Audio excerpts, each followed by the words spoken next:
room, as well as by the swollen faces around him, which made it seem as though everyone had goiter and somehow recalled the face of the sulky woman in charge of the Uriadan railway switch on the morning of his arrival. Yurii Andreievich remembered the distant panorama of the town and Samdeviatov beside him on the floor of the car, and his comments and explanations. He tried to connect these explanations, given him so far outside the town, with his immediate surroundings now that he was at the center of the picture. But he did not remember what Samdeviatov had told him, and he did not get anywhere. 11. Yurii Andreievich sat at the far end of the room. In front of him were several reports on local land statistics and some reference books on the ethnography of the region. He had also asked for 2 books on the history of the Pugachev rebellion. But the librarian in the silk blouse had whispered through her handkerchief that no one reader could have so many volumes at the same time, and that he would have to give back some of the journals and reference books before taking out the others that interested him. So he applied himself to his unsorted pile of books with more haste and industry than before in order to set aside those that he really needed and exchange the rest for the historical books he wanted. He was leafing through the manuals and going over the chapter headings, wholly concentrated on his work and not looking about him. The crowd of readers did not distract him. He had had a good look at his neighbors. Those on his left and right were fixed in his mind. He knew they were there without raising his eyes, and he had the feeling that they would not leave. Before him, just as the houses and churches outside the window would not move from their places. The sun, however, did move. It had shifted from the east corner of the room and was now shining through the windows in the south wall straight into the eyes of the nearest readers. The librarian who had a cold came down from her dais and went over to the windows. They had pleated white curtains that softened the light pleasantly. She drew them all except at the last window, which was still in the shade. Coming to it, she pulled the cord to open the transom and had a fit of sneezing. After she had sneezed 10 or 12 times, Yurii Andreievich realized that she was Mikolitsin's sister-in-law, one of the Tuntseva girls mentioned by Samdeviatov. Like other readers, he raised his head and looked in her direction. Now he noticed a change in the room. At its farther end there was a new reader. Yurii Andreievich recognized Antipova at once. She was sitting with her back to him, speaking in a low voice with the sneezing librarian, who stood leaning over her. The conversation seemed to have a good effect on the librarian. It cured her instantly, not only of her annoying cold but of her nervous tenseness. With a warm, grateful glance at Antipova, she took the handkerchief she had been ceaselessly pressing to her mouth away from her face, put it in her pocket, and went back to her place behind the partition, happy, self-confident, and smiling. The incident marked by this touching detail was noticed by several people in different parts of the room. They too smiled, looking at Antipova with approval. From these trivial signs Yurii Andreievich gathered that Antipova was known and liked in the town. 12. His first impulse was to get up and speak to her. But a shyness and lack of simplicity, entirely alien to his nature, had, in the past, crept into his relationship with her and now held him back. He decided not to disturb her and not to interrupt his work. To keep away from the temptation of looking at her, he turned his chair sideways, so that its back was almost against his table. He tried to concentrate on his books, holding one in his hand and another on his knees. But his thoughts had wandered far from his studies. Suddenly he realized that the voice he had once heard in a dream on a winter night in Varykino had been Antipova's. The discovery dumbfounded him, and startling his neighbors he jerked his chair back to be able to see Antipova. He began to look at her. He saw her in a quarter view from the rear. She wore a light checked blouse with a belt and read with complete absorption, like a child, her head bent slightly over her right shoulder. Occasionally she stopped to think, looked up at the ceiling or straight in front of her. Then again propped her cheek on her hand and copied excerpts from the volume she was reading, writing with a swift, sweeping movement of her pencil in her notebook. Yurii Andreievich noticed again what he had observed long ago in meliuzeievo. She does not want to please or to look beautiful, he thought. She despises all that aspect of a woman's nature. It's as though she were punishing herself for being lovely. But this proud hostility to herself makes her 10 times more irresistible. How well she does everything.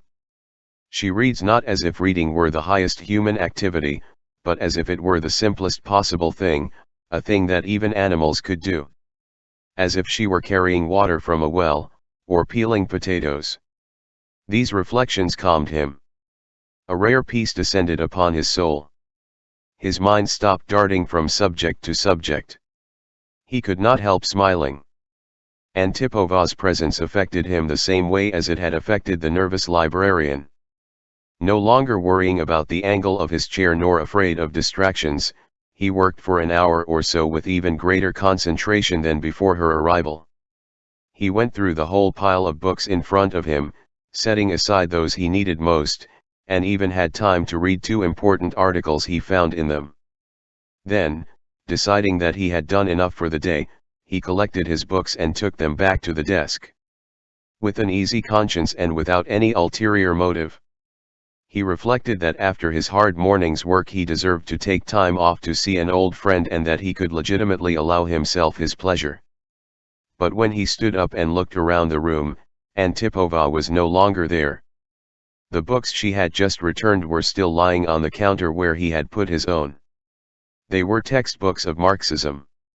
She must be re-educating herself politically before going back to her teaching job. On her order slips, which stuck out from between the pages of the books, was her address. Yurii Andreievich took it down, surprised by its oddity.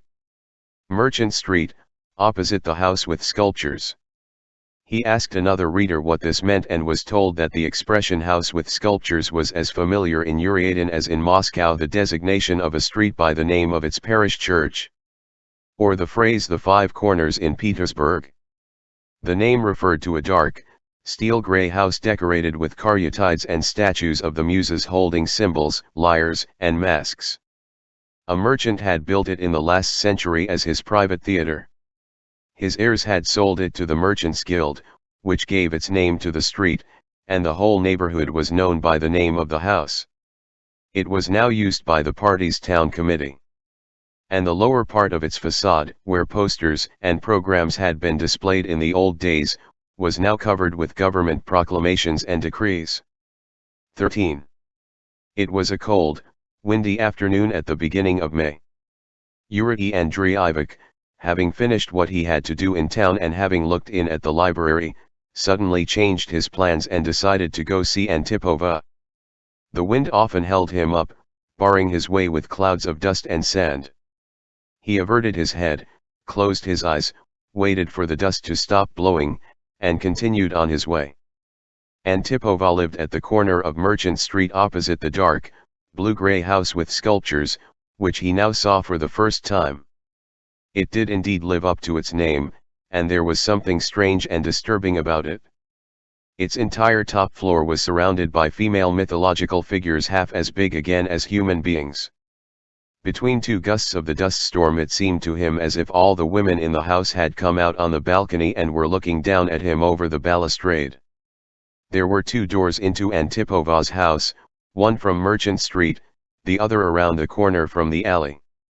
Not having noticed the front entrance, Yurii Andreievich went in from the side street. As he turned in at the gate the wind whirled scraps and trash up into the sky, screening the yard from the doctor. Through this black curtain, hens, chased by a cock, fled clucking from under his feet. When the dust settled the doctor saw Antipova by the well.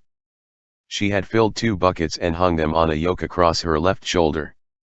Her hair was hastily tied in a kerchief knotted in front to protect it from the dust, and she was holding her billowing skirt down between her knees. She started for the house, but was stopped by another gust that tore the kerchief from her head and carried it off to the far end of the fence where the hens were still cackling. Yurii Andreievich ran after it, picked it up, and took it back to her at the well. Preserving her usual natural air, she did not, even by an exclamation, betray her amazement or embarrassment. All she said was, "Zhivago. Larissa Fyodorovna. What on earth are you doing here? Put your buckets down. I'll carry them for you. I never stop halfway, I never leave what I do unfinished. If it's me you've come to see, let's go. Who else? How should I know? Anyway, let me take those buckets. I can't just stand by while you work. You call that work? Leave them alone.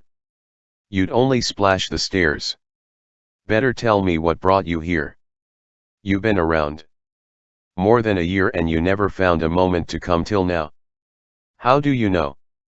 Things get around. Moreover, I saw you in the reading room. Why didn't you speak to me? Don't tell me you didn't see me." Swaying a little under the weight of the lightly swinging buckets, she walked in front of him through the low arch of the entrance. Here she squatted quickly, setting the pails on the earth floor, took the yoke off her shoulder, straightened up, and dried her hands with a small handkerchief. "Come, I'll take you through the inside passage to the front hall. It's lighter. You'll have to wait there a moment. I'll take the buckets up the back stairs and tidy up a bit. I won't be long. Look at our smart stairs, cast iron steps with an open work pattern. You can see everything through them from the top. It's an old house. The shelling has shaken it up a bit, you can see where the masonry has come loose. See this crack in the brickwork?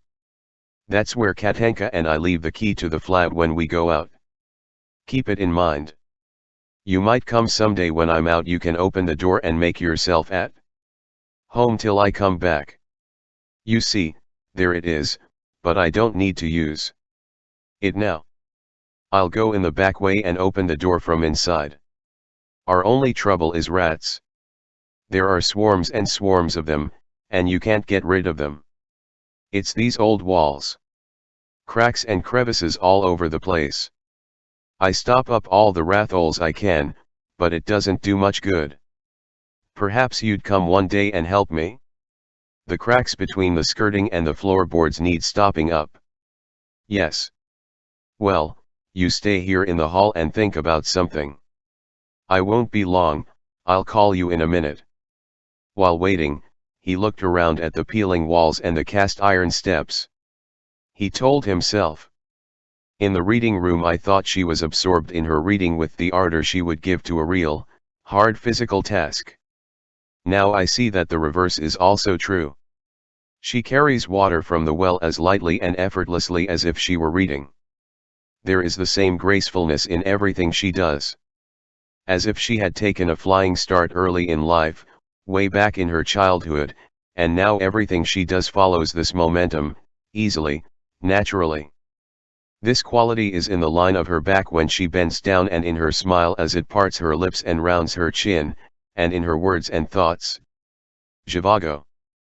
Antipova called down from the top landing. He went up.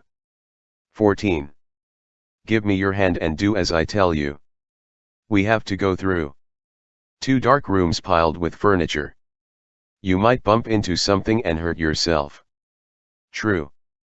It is like a labyrinth. I'd never have found my way. Why is it like this? Is the flat being redecorated? Oh no, nothing like that. It belongs to someone else, I don't even know who it is. I had my own flat in the school building. When the school was taken over by the town housing department, Katenka and I were given part of this house. The owners had gone away, leaving all their furniture.